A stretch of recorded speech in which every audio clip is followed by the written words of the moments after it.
उन्होंने ये बात की कि सारी ज़िंदगी हम दो तरह के काम करते हैं, या हम गुस्सा करते हैं या हम गुस्सा सहते हैं। अब आप ये भी देखें कि आप अपने अपने आप को थोड़ा सा जज करें। आप ये देखेंगे कि या हम पे गुस्सा किया जाता है या हम दूसरों पे गुस्सा करते हैं। क्या जब हम गुस्सा करते हैं तो हमारी क्या तबीयत ठीक होती है? नहीं होती। जब हम गुस्सा सहते हैं क्या हमारी तबीयत ठीक होती है? नहीं होती।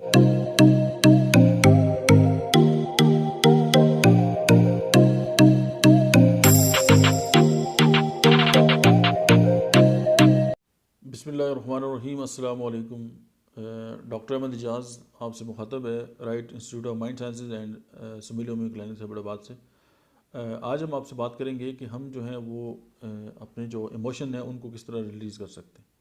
आपने अक्सर ये देखा होगा कि आप किसी भी एक सिचुएशन में आके स्टक हो जाते हैं, फंस जाते हैं, और आप समझते हैं कि यार मेरे से पॉसिबल नहीं है कि वो उससे निकल सकूं।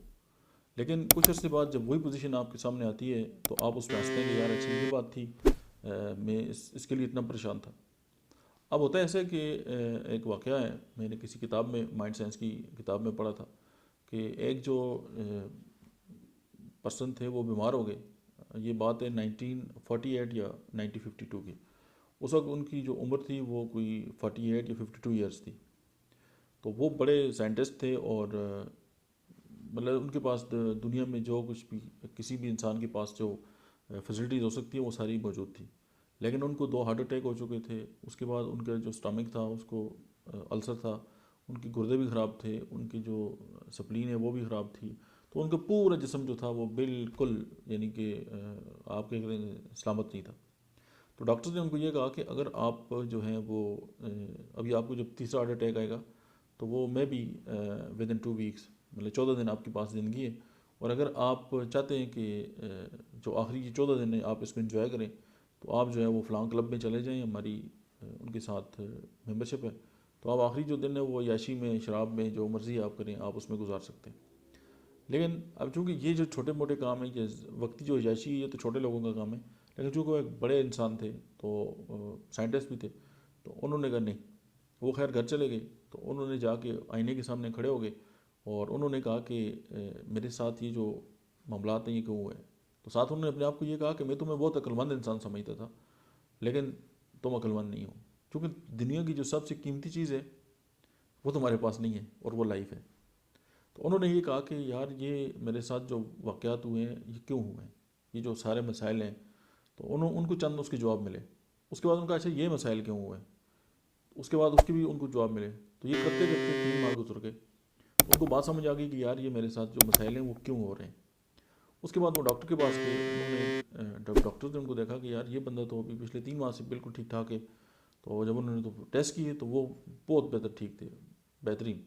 तो उन्होंने डॉक्टर ने उनसे ये पूछा कि आप जो है वो आपने कौन सा तरीका इस्तेमाल किया या आपने कौन सा इलाज कराया। उसने कहा यार बात ये है कि मुझे समझ आ गई थी कि मेरे साथ गलत क्या है, तो मैंने अपनी उस बात को ओवरकम करने की कोशिश की और मैं समझ गया हूँ। तो उन्होंने कहा जी आप हमें भी सिखाएं। तो उन्होंने कहा कि ठीक है आप। वो फिर घर पे बुलाते थे उनको और मुख्तलिफ लोगों को लेक्चर देने का उन्होंने एक सिलसिला स्टार्ट किया। और मतलब तरीके को हम कहते हैं इमोशनल फ्रीडम टेक्निक्स भी कहते हैं, और सेडोना मेथड के नाम से पूरी दुनिया जो है इससे फ़ायदा उठा रही है। अब ज़ाहिर है इसको सिखाने के इदारे हैं और उनका लाइसेंस होता है जब लोग सिखाते हैं। तो ये इन्फॉर्मेशन आपको इसलिए देनी थी कि उन्होंने ये तरीका जो अडॉप्ट किया था, मैं कहता हूँ कि आप तक ये पहुँचे।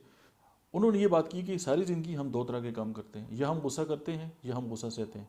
अब आप ये भी देखें कि आप अपने अपने आप को थोड़ा सा जज करें। आप ये देखेंगे कि या हम पे गुस्सा किया जाता है या हम दूसरों पे गुस्सा करते हैं। क्या जब हम गुस्सा करते हैं तो हमारी क्या तबीयत ठीक होती है? नहीं होती। जब हम गुस्सा सहते हैं क्या हमारी तबीयत ठीक होती है? नहीं होती। तो उन्होंने कहा कि एक तीसरा भी तरीका है जिसको हम भूल चुके हैं, और वो है एग्जिट करने का।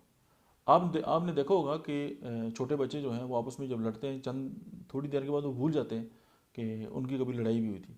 लेकिन उनके वालिदैन जो आपस में 2-2 साल तक जो आपस में उनकी बोलचाल बंद होती है, और चूँकि वो एक जो वक्ती एक इशू होता है उसको लेकर अपने साथ बैठे रहते हैं। अब आप ये देखें कि जो हमारी सेहत की जो लेवल है ना वो 4 है।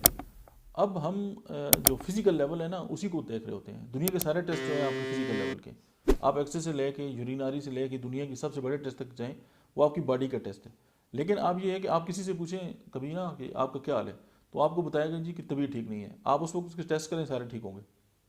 इससे ये पता चलता है कि जब बीमारी स्टार्ट होती है तो वो फिज़िकल लेवल पे आने से पहले किसी और लेवल पे उसकी जो है मतलब है कि उसका बीज जो है वो बोया जाता है। तो अगर हम अपने जो इमोशंस हैं अगर हम उन पे कंट्रोल करना सीख लें, या अपने जो इमोशंस हैं अगर हम उनको फॉरगिव करना शुरू कर दें, तो मतलब जो हमारे फिज़िकल लेवल पे जो बहुत सारी बीमारियाँ हैं वो ख़त्म हो जाती हैं। फॉर एग्ज़ाम्पल, अब मुझे किसी ने डांट दी है या गुस्सा कर दी और मैं उस बात को लेकर जो है वो 20 साल तक सोचता रहता हूँ कि फ़लाँ बंदे ने मेरी इंसल्ट की थी, और मैं वहीं पे जो है वो अगर उस बात को फॉरगिव कर देता हूँ, या जैसे हम समझते हैं यार मिट्टी पाओ, या उस बात को ख़त्म कर दें वहाँ पे, तो मेरी जो सेहत है वो बहुत ज़्यादा बेहतर रहेगी। अब होता क्या है कि हम इस बात को छोड़ना भी नहीं चाहते, हम चीज़ों को पकड़ के अपने साथ मतलब है कि 20-20 30-30 साल तक अपने साथ जो है वो लेके चलते रहे होते हैं। फॉर एग्ज़ाम्पल, आपका रोड पे एक्सीडेंट हो गया और अल्लाह ना करे आपको चोटें आ गई हैं, और आप जो है वो आपकी किसी के साथ बीमारी भी हो गई है, आपकी गाड़ी भी टूट गई है, तो आप हॉस्पिटल में जाते हैं, आपकी मरहम पट्टी होती है, आप बेहतर हो जाते हैं, गाड़ी भी ठीक हो जाती है, लेकिन आप जो वो ट्रॉमा जो आपने फील किए, जो आपके साथ जो आपके मेंटल लेवल पे इमोशनल लेवल पे जो प्रॉब्लम आए, वो तो मेडिसिन के साथ ठीक नहीं हो सकता। वो वक्त के साथ साथ या आप उसको भूलने की कोशिश करेंगे या आप उसको कोप करने की कोशिश करेंगे, तो तब वो बेहतरी की तरफ आ सकता है। आज की जो वीडियो है उसका जो मेन मकसद है वो यही है कि आप इस बात को अंडरस्टैंड करें कि अगर हम अपनी इमोशंस जो हैं जो उनको कंट्रोल करना सीख लें, ये जो नेगेटिव इमोशंस हैं उनको हम फॉरगिव करना सीख लें। क्योंकि होता क्या है कि हमारे तक जितनी भी इन्फॉर्मेशन आती है हमारी जो 5 सेंसेस हैं उनके थ्रू आती है। अब जो 5 सेंसेस हैं, या हम देखते हैं, या हम सुनते हैं, या हम महसूस करते हैं, या हम चखते हैं, या हम स्मेल करते हैं, ये 5 सेंसेस हैं। और चाहे कोई गम की खबर हो, चाहे खुशी की खबर हो, वो इन्हीं ये जो ज़रिए हैं इनके ज़रिए आती है। लेकिन अगर फॉर एग्जांपल हम ये कहते हैं कि मुझे अगर कोई बंदा चाइनीज़ में बुरा भला कहे, तो मुझे चूँकि चाइनीज़ आती नहीं है, तो उसकी जो अल्फाज है वो मुझ पर उस तरह असरअंदाज नहीं हो सकते, क्यों, ये एक फ़िल्टर है। इसी तरह हमारे माइंड के अंदर बहुत सारे फ़िल्टर्स हैं, कभी मौका मिला तो हम उस पर भी इंशाल्लाह बात करेंगे। लेकिन ये है कि अगर हम अपने आप को ये मैसेज दें या इंफॉर्मेशन दें या सजेशन दे दें कि हमने ज़िंदगी में कभी भी अपना रिमोट कंट्रोल जो है वो किसी और को नहीं देना, या किसी और की वजह से जो है अपनी ज़िंदगी को तल्ख नहीं करना, तो मैं ये समझता हूँ कि हमारी जो ज़िंदगी है वो बहुत बेहतर हो सकती है। और हम जो फिज़िकल लेवल है, जो मेंटल लेवल है, इमोशनल लेवल या स्पिरिचुअल लेवल है, उस लेवल पे जो है हम बहुत ज़्यादा बेहतर तरीके से जो है उसको परफॉर्म भी कर सकते हैं, और हमारी जो सेहत के जो मयार है वो भी आम लोगों से बहुत बेहतर होगा।